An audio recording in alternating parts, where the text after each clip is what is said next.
Okay, so I'm joined today by Tim Kiser, City Manager of Grass Valley. Thanks for coming on today, Tim. Well, thanks for having me. Yeah, so we're here to talk about water, or maybe better phrased, lack of water at the moment, and the new resolution that the city has put through. Can you start us out with just kind of walking us through and telling us what the new regulations are? On Tuesday, the 22nd, our council took action to do two things. They, one, declared a state of emergency due to the drought, which is mostly a symbolic step in case if funding comes available for us to go after. And then the second thing is they approved a resolution mandating a 20% reduction for all city customers. That includes the city facilities ourselves. Some of the things that the council approved are fairly simple. You know, don't water concrete, don't water your sidewalks, make sure your sprinklers are adjusted correctly. Don't water between 9 a.m. and 6 p.m. so that most of the water actually doesn't evaporate. Things like that. When you wash your car, make sure you have a hose that shuts off in between uses. You know, some kind of nozzle that automatically is either spring loaded or has some kind of automatic turn off on it. Some of the simpler things. The city will also be very impacted. We've already looked at all of our fields. You know, we have quite a few sports fields and those kind of things, and shutting water off to maybe some of the areas we don't play as much sport activities on, so that we can make sure the sport fields stay safe for activities all summer and all into the fall. So we've taken some steps there in addition to just cutting back irrigation to meet the requirements and the mandates that council put on. Gotcha. Okay. And I know at the meeting there was a little bit of discussion about that part of the city is served by NID, is that right? And some of it is served by you. And at the moment, NID hasn't quite put the regulations in, but they're planning to, it seems like, right? The city worked with NID, and we actually spoke to our neighboring city, Nevada City, also, to kind of coordinate our messages. So NID was at stage one at the time we went to council, which required a 10% mandatory reduction. And they had been at that for a while. So we actually communicated with them. They actually said they would be going to a 20% reduction. So being conservative, we just went ahead and made that similar move. And I believe Nevada City now has also made a similar mandate for a reduction of 20% use also. Gotcha. So let's move on to then, I guess, the enforcement of that type of thing. What is that going to look like? Are you handing out fines? Are you taking an educational approach? What is the process going to be for that? This isn't the first time we've gone through this. We've had a drought before. So we find that education is the best, and the majority of the people want to actually try to conserve water and be good stewards of water. They know the value of that up in our community, especially, you know, with fires and those kind of things, how important water is.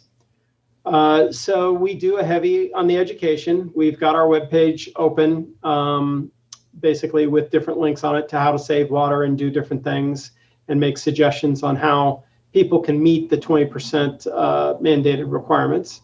We'll be doing a Facebook campaign to let people know. We'll be doing mailers in all of our bills, doing bill messages probably for the next couple months in bills, just to make sure people are aware. And at this time, then, you know, we've also kind of put our public works employees kind of on the outlook, you know, the watch, you know, put our public works employees on the outlook for potential people overusing water, broken sprinklers, those kind of things.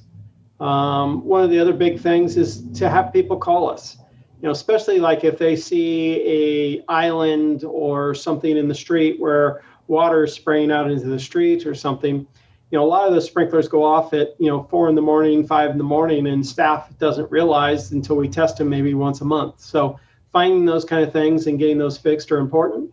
And that's one of the things council was concerned with too, is that people try to nicely communicate with your neighbor because they may not be aware that they have a broken sprinkler.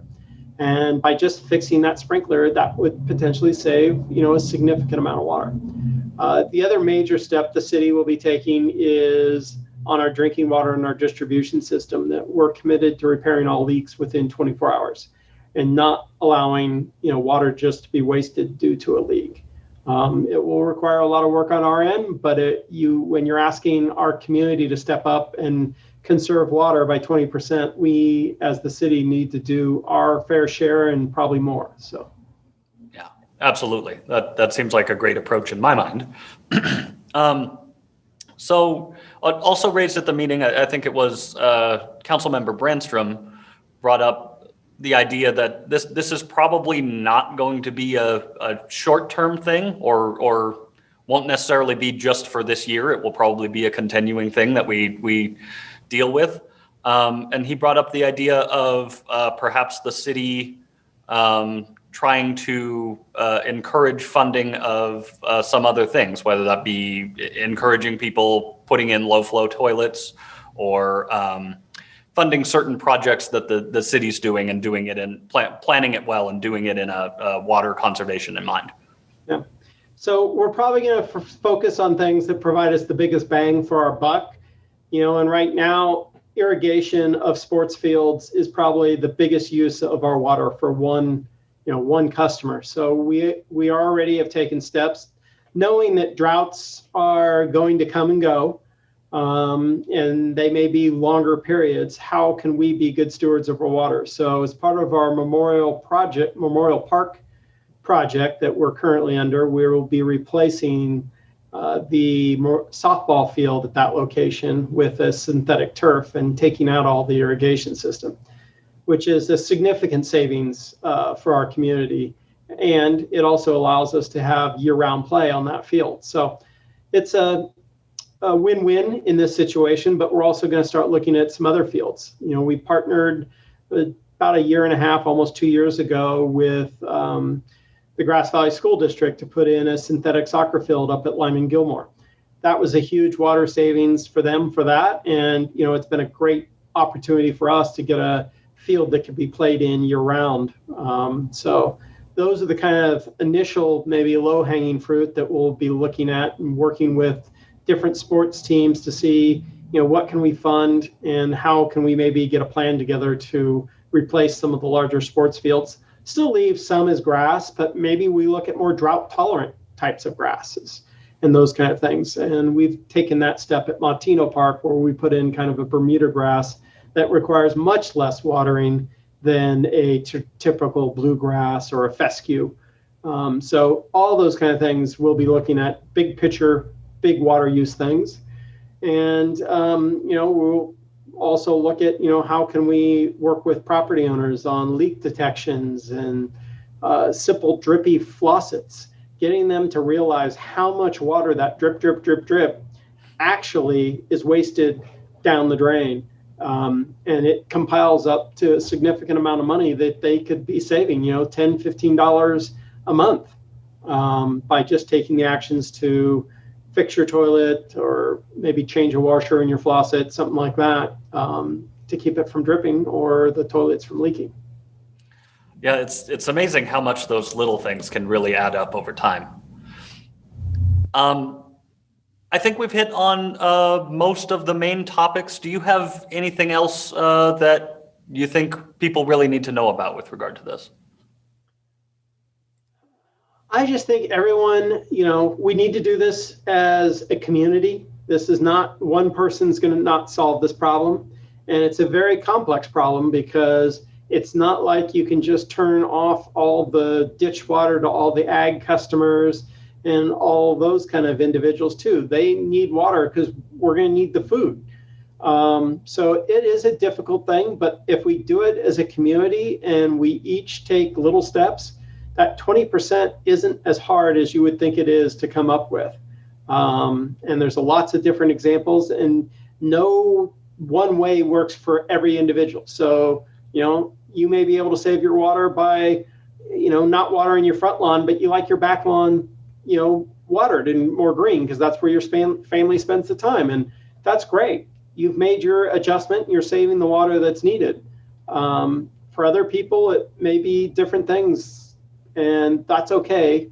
But let's try to work together in this time of need and pull together as a community and be creative on how we can save this water. And, a good rain dance come this fall, I think, is a good suggestion for us. And if we can get a good winter, then, we can just continue to look at how can we put our community in a good position moving forward for these droughts that may be occurring more, or maybe they're longer. But how do we make sure that we're prepared and we have the necessary water to meet the needs of our community? Yeah, absolutely. And, we've got a nice big facility over here. So if you want to organize the city council and yourself, if you want to lead it, come over here. We'll film that rain dance and we'll put it out for everybody. I'd love to see it. You don't want to see me dance. Maybe some of the council members have some good moves, but not me. It would be painful. All right. Well, thank you for taking the time to talk with us today, Tim. Real good. Thanks a lot.